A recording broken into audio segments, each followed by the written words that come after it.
Assalamualaikum warahmatullahi wabarakatuh. Yang terhormat kepada Profesor Dr. Sawya MPD selaku dosen psikologi pendidikan, dan saya Ella Melviana dengan NPM 225305356. Di video kali ini saya akan membahas tentang hakikat kesulitan belajar. Oke teman-teman, kalian simak baik-baik ya video pembelajarannya.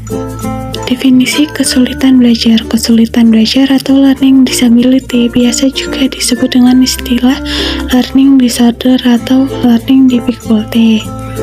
Kesulitan belajar memang menjadi suatu masalah yang dialami siswa di sekolah dasar dan menengah maupun mahasiswa di sekolah perguruan tinggi.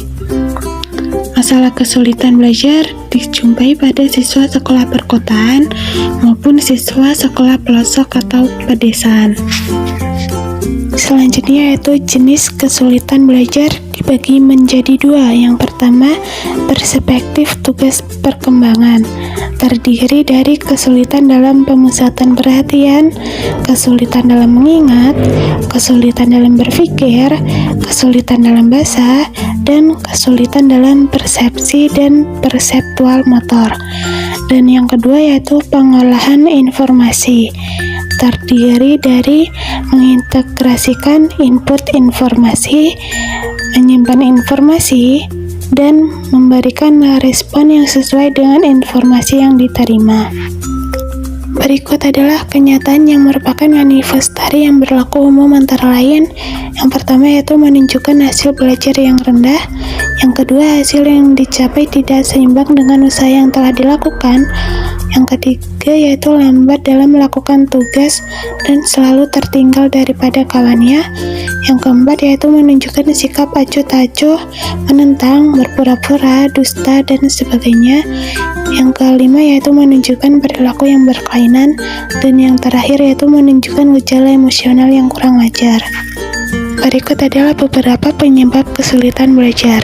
Para ahli telah mengidentifikasikan beberapa faktor penyebab kesulitan belajar. Antara lain, yang pertama yaitu faktor fisiologis, yang kedua faktor sosial, yang ketiga yaitu faktor emosional dan psikologis, yang keempat faktor intelektual atau kecerdasan atau inteligensi, dan yang terakhir yaitu faktor pedagogis atau pendidikan. Oke, selanjutnya materi yang terakhir yaitu diagnosis kesulitan belajar. Seorang guru mempunyai peranan dan tanggung jawab yang lebih luas dalam proses belajar mengajar di sekolah.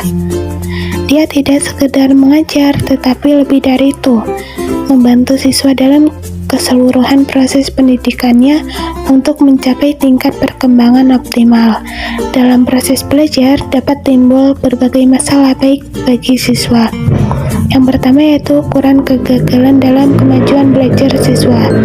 Terdapat 4 ukuran yang menentukan kegagalan atau kemajuan belajar siswa, yaitu yang pertama tujuan pendidikan, yang kedua yaitu kedudukan dalam kelompok, yang ketiga yaitu perbandingan antara potensi dan prestasi, dan yang terakhir yaitu kepribadian. Yang kedua yaitu pengenalan kesulitan belajar siswa, terdiri dari teknik non-tes atau asesmen informal dan teknik tes atau asesmen formal. Yang ketiga yaitu prosedur pelaksanaan diagnosis kesulitan belajar. Diagnosis kesulitan belajar diartikan sebagai upaya yang bertujuan untuk mengatur jenis penyakit yang merupakan jenis kesulitan belajar siswa. Upaya tersebut merupakan usaha untuk mengetahui dengan cermat dengan segala gejala atau fenomena kesulitan belajar yang melanda siswa. Sehubung dengan itu, Sugihartono dan Putra menguraikan langkah-langkah melaksanakan diagnosis kesulitan belajar. Antara lain, yang pertama yaitu mengidentifikasi siswa yang diperkirakan mengalami kesulitan belajar. Yang kedua yaitu melokalisasi letak kesulitan belajar. Yang ketiga yaitu menentukan faktor penyebab kesulitan belajar. Yang keempat, memperkirakan alternatif bantuan. Yang kelima yaitu menetapkan kemungkinan cara mengatasinya atau pemberian bantuan. Dan yang terakhir yaitu tindak lanjut. Cukup sekian. video pembelajaran dari saya akhiri. Wassalamualaikum warahmatullahi wabarakatuh.